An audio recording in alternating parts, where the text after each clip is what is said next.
Posture is very, very important indeed. We'd like to chat about that soon, but let's just try Nthabiseng once more. I suppose, Doctor, you could hear me? Yes, very good afternoon. I can hear you. Yeah, loud and clear. So we were saying one good thing that came out of this, and I don't know how you see it, is the fact that in this economic support package that we've seen, around about 38 billion in total, we are not borrowing this money, we are benefiting from that better than expected tax revenue we saw in the first quarter and some reprioritization. How do you see the package in terms of the money that we have? Oh, well, thank you very much for having me. And I must say that this is an immediate support relief directed to the 2 weeks that South Africa has experienced of the economic downturn, directly affected by the looting and the economic activity that has been lessened primarily in Gauteng and in KZN. So we must be very specific in our discussion in that it's not looking necessarily at the entire economy.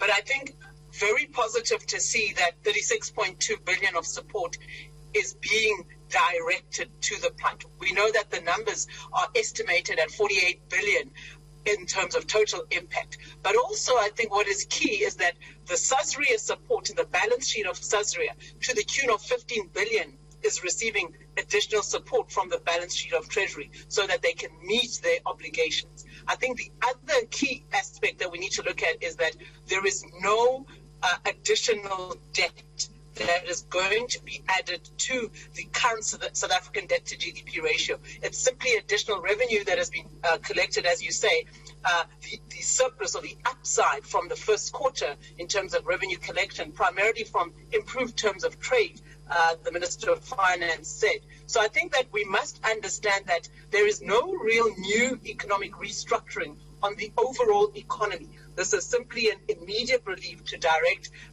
to some of the problems that we have seen coming from the looting and the unrest that was specifically at Gauteng and KZN. I think the other aspect that I'd like to come in is there is directed SMME support relief to the tune of 2.3 billion.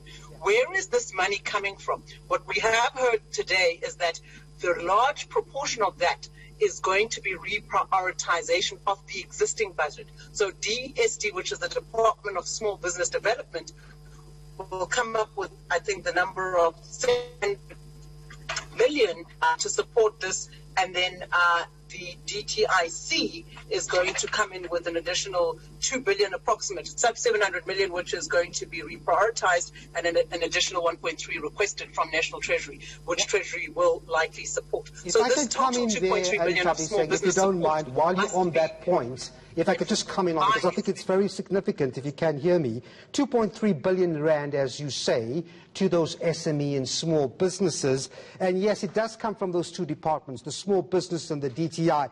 But as you heard Ismail Momaniat saying, what's the challenge now is to go ahead and find those uninsured businesses and map out the scale and who needs it and who doesn't. That's going to be a challenge now, because you have uninsured businesses watching now thinking, well, how do I get my hands on that money? It looks like it might be a bit more of a difficult task than we anticipated. So the first thing we need to look at is the turnaround time. We want businesses operational.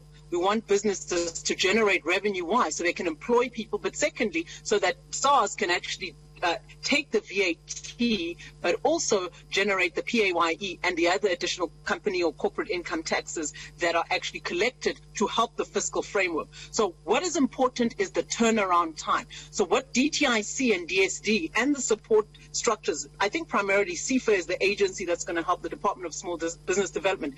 They have to put clear mechanisms and support in the efficiency. So we've got to see the turnaround times of those businesses that can get support. And I think the second thing is there's very little clarity on who qualifies. So the non-insured, to what extent will they be supported? You know, there are companies that are in the malls, there are companies that are outside the malls that were in the vicinity of where the unrest took place. And it's not only those within structured, many of these may be informal businesses. What is the support that is going to be offered? What are the criteria? This has to be clarified, and specific support needs to be given, because what you'd want is within the next 3 to 4 weeks, those companies are given the support and they're up and running so that the economic activity resumes in those affected areas. All right, Dr. Nthabiseng Moleko from the Stellenbosch Business School. Thanks very much indeed for your time. We're going to get some diversified opinion on this.